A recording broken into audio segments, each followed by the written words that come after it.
Welcome back to my channel IELTS by Knowledge. Please subscribe my channel and press the bell icon for more videos. This is the IELTS Listening Test. You will hear a number of different recordings and you will have to answer questions on what you hear. There will be time for you to read the instructions and questions, and you will have a chance to check your work. All the recordings will be played once only.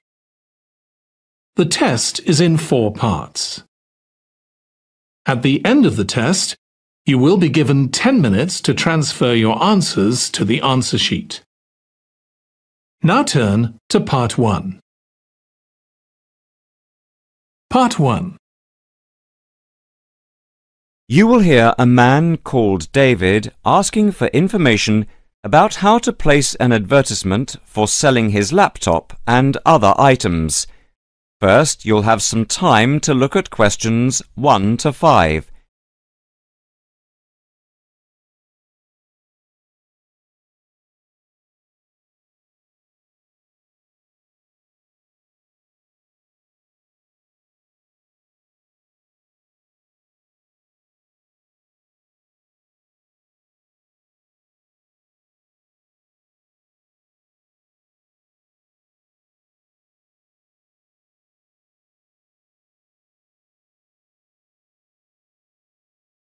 Listen carefully and answer questions 1 to 5. Hi, I'm Debbie. How can I help? Hi, my name's David. I'm just looking to place an advertisement on the main union notice board to sell a laptop and a few accessories, if that's possible. Sure, that's not a problem. I take it you are a member of the Students' Union? Yes, I am. Right then, I'll just get a form up, and as there is no one around, and it looks as if it's going to be quiet for a while, I'll just type the details straight into the computer for you. Thanks very much. No problem. Shall we just title it Laptop for Sale? Yeah, OK. Can you describe it generally? Well, it's in very good condition. In fact, it's hardly been used. Why are you selling it, if I may ask? Well, I've got another one which is much lighter, and I don't really need two. I see. What weight is the one you are selling? It's 3.5 kilograms. That is heavy these days. Can you give more details about the one you want to sell? Right. Well, it's an Allegro, and it's got all the latest programs. OK. What about the memory? The memory is only 0.5 gigabytes. And what about the screen size and the other features? Well, the screen is, let's see, it's 37.5 centimetres with a standard size keyboard and a touchpad, but I've got a cordless mouse that I can put in with it if necessary. Some people don't like using a touchpad. What about ports or holes for attaching things to the laptop? It's got 2 ports. More modern laptops have more than 2 ports for all the extra attachments. They do. Let's see what else is important. Oh yeah, the battery lasts for 2.5 hours, which is okay, but not enough for train journeys. But one thing is that it's not wireless. Right, OK, not wireless. Before you hear the rest of the conversation, you'll have some time to look at questions 6 to 10.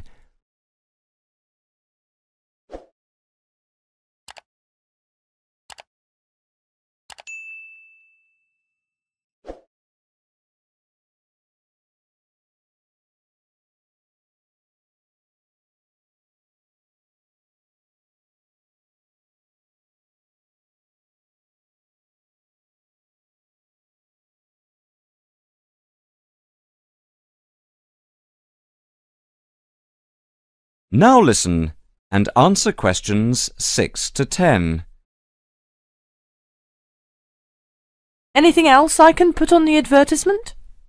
There's a webcam built at the top of the screen, and I can throw in a printer, a scanner and headphones, which I got with it in a special deal. It also comes with its own case for carrying it around. Actually, the case is quite smart. I'm hoping these things will help it sell. They should do. Right, I think I've got all that. How much do you want for it?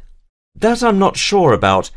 It's worth about £900 to £1,000 new. Yeah, but you won't get that much if it's used, and even if it's in good condition. What about £500? I doubt if you'd get as much as that. More like £200 or £300.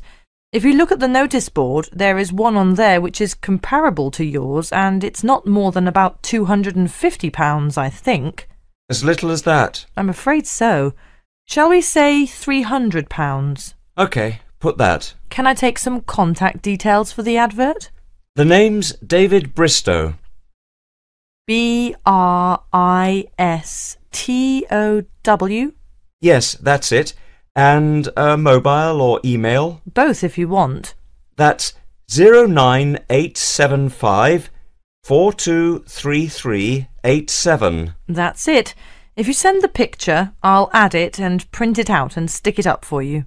OK, I can get that to you today. Right, I'll type in here, advert placed the 22nd of October. Fine, and good luck with the sale. Thanks.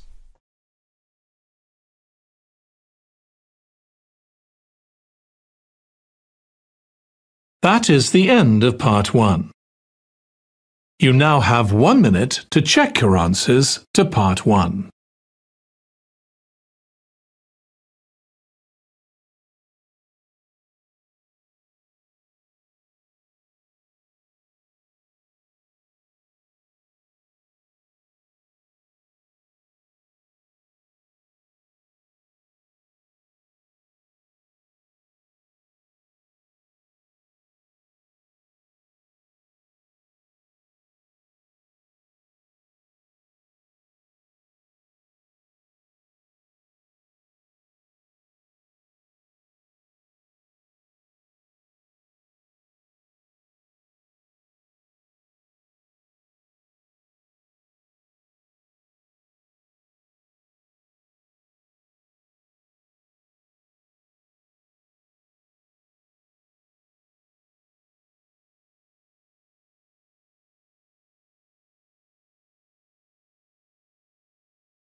Part 2. You will hear an announcement made by an official for the preparation plans for the town's 250th anniversary celebrations. First, you'll have some time to look at questions 11 to 15.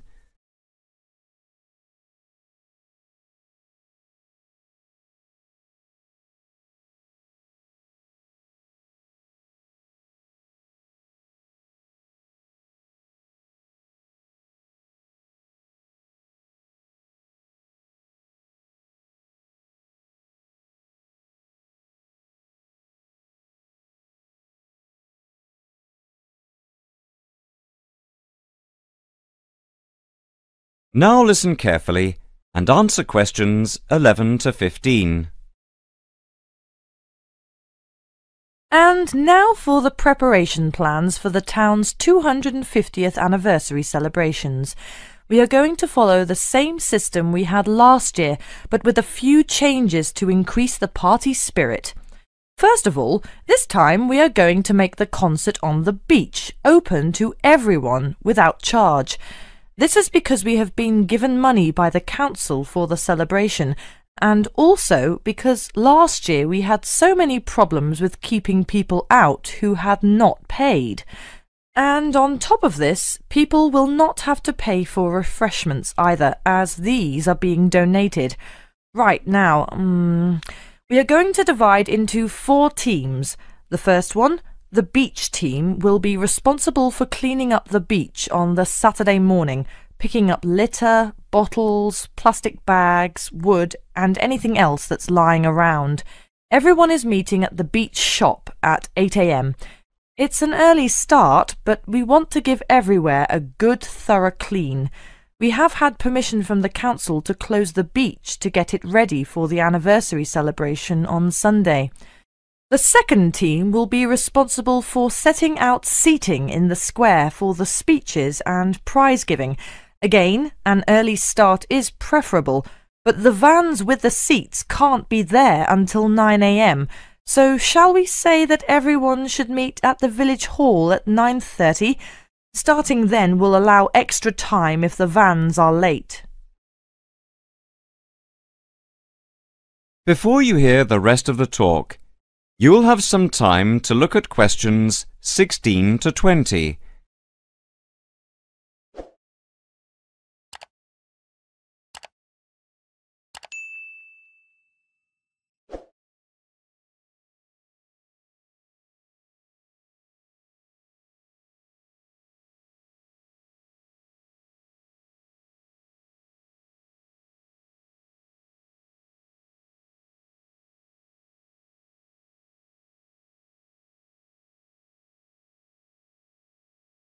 Now listen and answer questions 16 to 20. Now the third team will be the judges. For each of the various competitions we will have 3 judges. On the whole, they will have had experience of judging before. There will be a boat race, a swimming competition and the best fancy dress. A cash prize will be given to the winner in each category, and for the 2 runners-up there will be book tokens. There is a sponsored mini-marathon, and by the deadline, lunchtime today, we had 263 applicants with ages ranging from 15 to 60. That's 80 more than last year. Each entrant has paid a £20 registration fee to enter, and all the profits will go to the local children's hospital to help fund much-needed specialist apparatus. The fourth team consists of the wardens for the day itself. We are expecting at least 10,000 people if last year is anything to go by.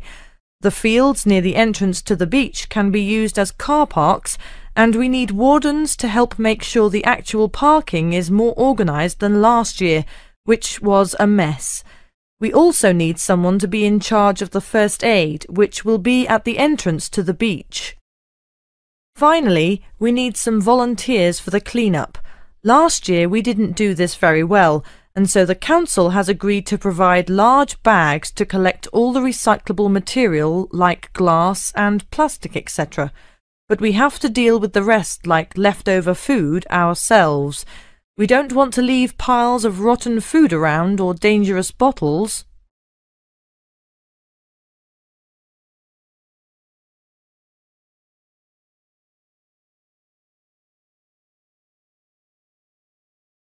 That is the end of part 2.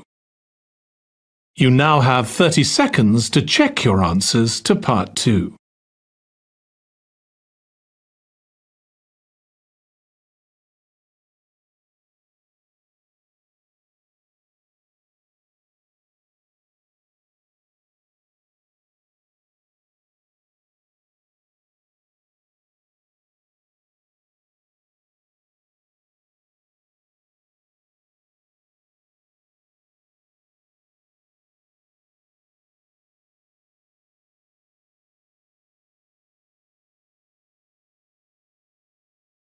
Part 3. You will hear a tutor and a student discussing a research project. First, you'll have some time to look at questions 21 to 26.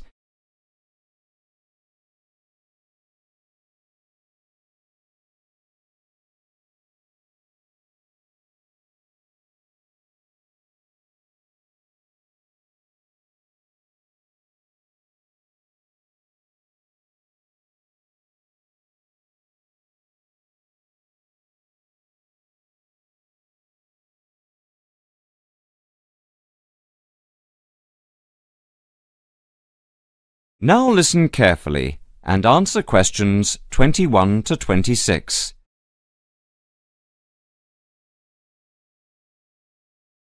OK, is everyone ready? Over the past 2 weeks, we've been listening to different students giving a presentation on their research projects. So, for this morning's session, I'd like to invite Susan to take the floor. For my project, I looked at different types of study techniques and tried to ascertain what students' opinions of the different methods were. I began with lectures because, of course, they're something we're all familiar with. Now, the problem with lectures is that you have to sit and listen for quite a long time, sometimes maybe as much as 1 hour, yet people's average concentration span is only about 20 minutes. This means, of course, within the first half an hour, most people actually stop listening. Not consciously, of course, but you know what it's like. Your mind tends to, well, kind of wander. You start thinking about what you're going to have for dinner or about the party you attended last night. So I wanted to know what the most effective method of taking down all the important points was. Susan, if I may interrupt you, what's your strategy for listening to lectures? Personally, I always record the lectures. That way you can listen to the lecture again afterwards and make really good notes. In fact, I know a lot of people who use this method. Yet surprisingly, when I talked to students, they felt that it wasn't such a good method because the quality of the recording is often very poor. So quite a few preferred to listen for the main points and take notes. Some even used a form of shorthand, you know, abbreviations and symbols, that sort of thing. Although everyone agreed that the best way to approach lectures was to do the required reading beforehand. That way it makes the lecture a lot easier to understand because you already know something about the topic. Could you tell us something about how students approach their assignments? You know, essays, reports, that sort of thing? Actually, when it came to assignments, people were divided on the issue of essay plans. Some thought it was a good method of planning. Others, well, didn't think so. Generally, though, most students didn't really express much of an opinion. Brainstorming, however, was different. You know, just sitting down and thinking of as many ideas as you can. Just about everyone said it was a really good method of preparing to write an assignment, especially if they got together in groups. This, they said, was by far the best method because it helped them to really analyse the issues. Discussing ideas was the same. In fact, many respondents claimed they often got together with friends for the purpose of discussing ideas, even if they weren't preparing an assignment. They said it helped them to understand the lectures better and, surprisingly enough, get better grades in their exams. Now, reading, like lectures, is a necessary part of student life, and we all know how much time we spend with our head buried deep in a book. But what exactly is the best way to read? Well, I discovered that hardly anyone tries to read the whole book or even whole chapters, but skim reading came out a real favourite. The majority of students I spoke to, in fact, found this to be a really effective technique because it saved lots of time and it meant they could absorb far more knowledge this way. Before you hear the rest of the conversation, you'll have some time to look at questions 27 to 30.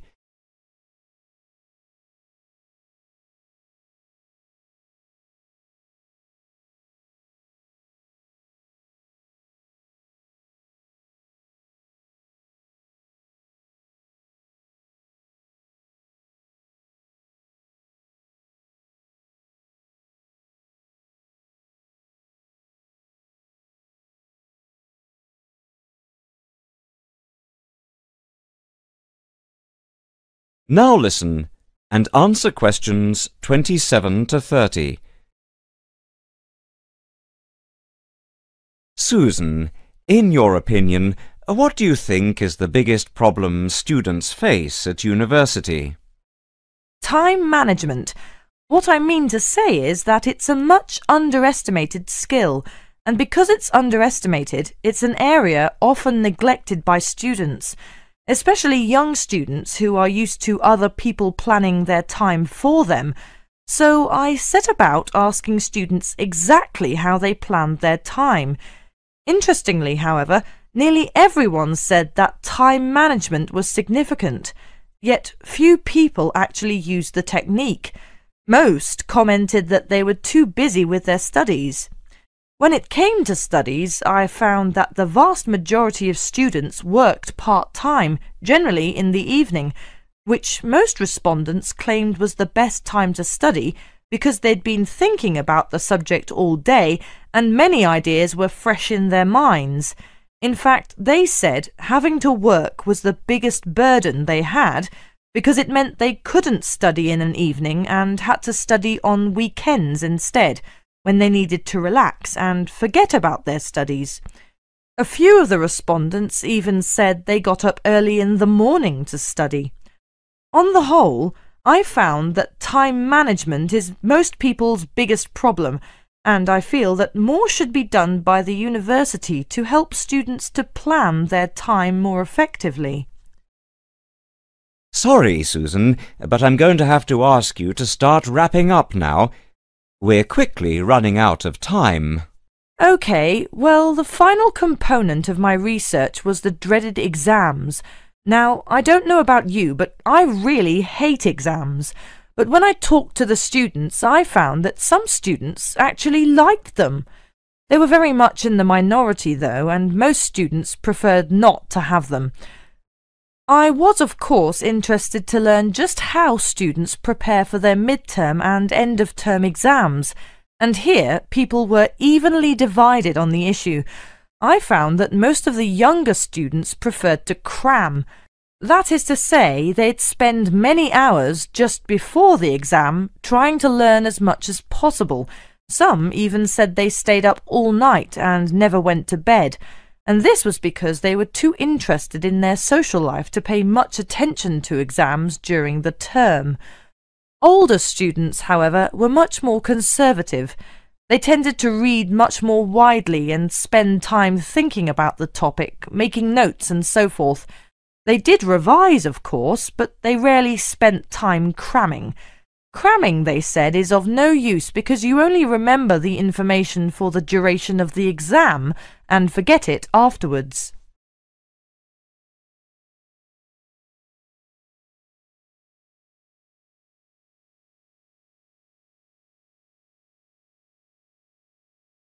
That is the end of part 3. You now have 30 seconds to check your answers to part 3.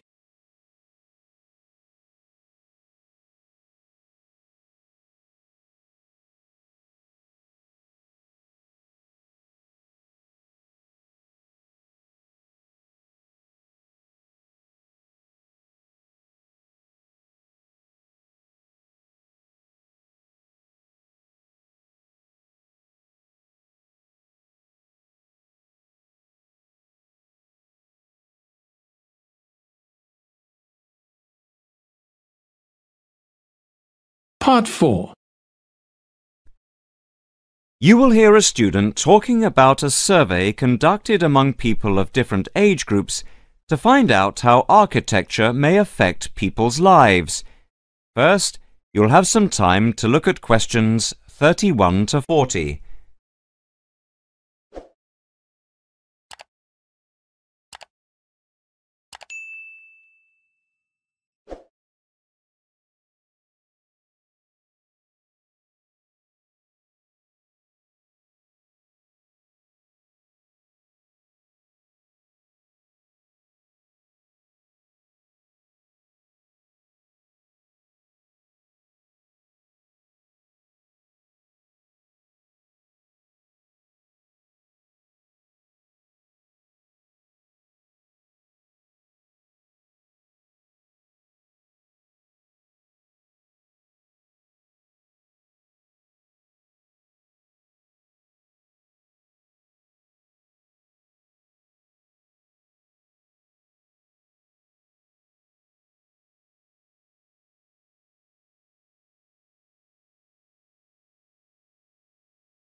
Now listen carefully and answer questions 31 to 40.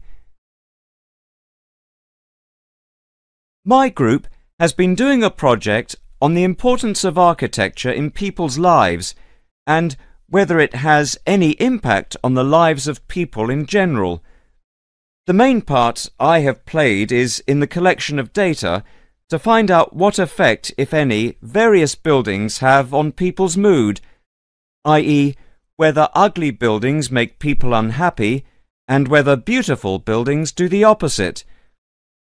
We had originally thought of starting measuring people's reactions by using a questionnaire with about 40 questions, which we were going to hand out to people, including students at the university. But we were worried that doing the questionnaire would be too time-consuming for people to fill in, so we gave up the idea. I then asked several of the postgraduate students for advice. One of them came up with the simple idea of showing people images of various buildings from different eras and styles instead of giving out the questionnaire, and asking them to indicate how they felt on a scale of 1 to 5 about the images, where 1 was unhappy and 5 was very happy. People would also be given the option of not saying what they felt. Using the scale meant that it would be much simpler to record people's reactions. I decided to follow this advice, and so the first stage was to collect a large number of images. I used Google to print off colour images of views of houses and apartment blocks where people live, and different types of buildings where they work. I started with about 30 or 40 and reduced them to 10 images. Media resources in the Amory building at the Judd Street branch of the university helped me produce the final images. I had them blown up to A4 size, and we used colour rather than black and white to make the detail on the images clearer. We made 5 sets of images, and for protection when handling, we pasted the images onto hard card. Then, using a machine to wrap them with plastic, we laminated the cards. 5 of us targeted different age groups. We went to a local school where we obtained permission to ask a group of teenagers between 11 and 18. We also asked a sample of the general public, including tourists from all over the world, as they exited the Tate Modern in London, what they thought. We aimed to ask people from different age groups, namely 20 to 40 and 50 and over. What our group learnt most from the project was first of all the value of teamwork, and secondly, we found that we had to appoint a leader to stop us pulling in different directions and falling apart, so this turned out to be an invaluable lesson for all of us. As to the findings, for us they proved intriguing.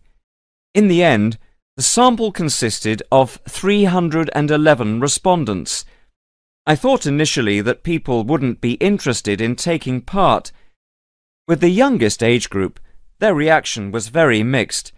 It was clear that the youngest group had no pattern of preference at all, as they frequently gave no reaction to the pictures. For the 20 to 40 age group, we found that they tended to score more in the middle range, around 3. We found that out of the 3 groups, the most likely to be favourably affected by the images, that is, they were more likely to score the images as 5, were those aged 50 and above.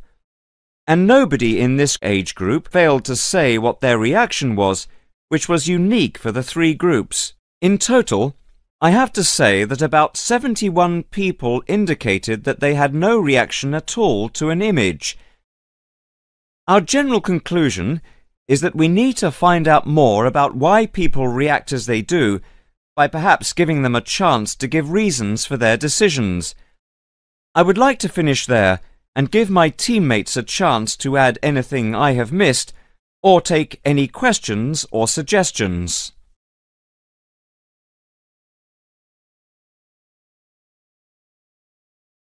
That is the end of part 4. You now have 1 minute to check your answers to part 4.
That is the end of the listening test.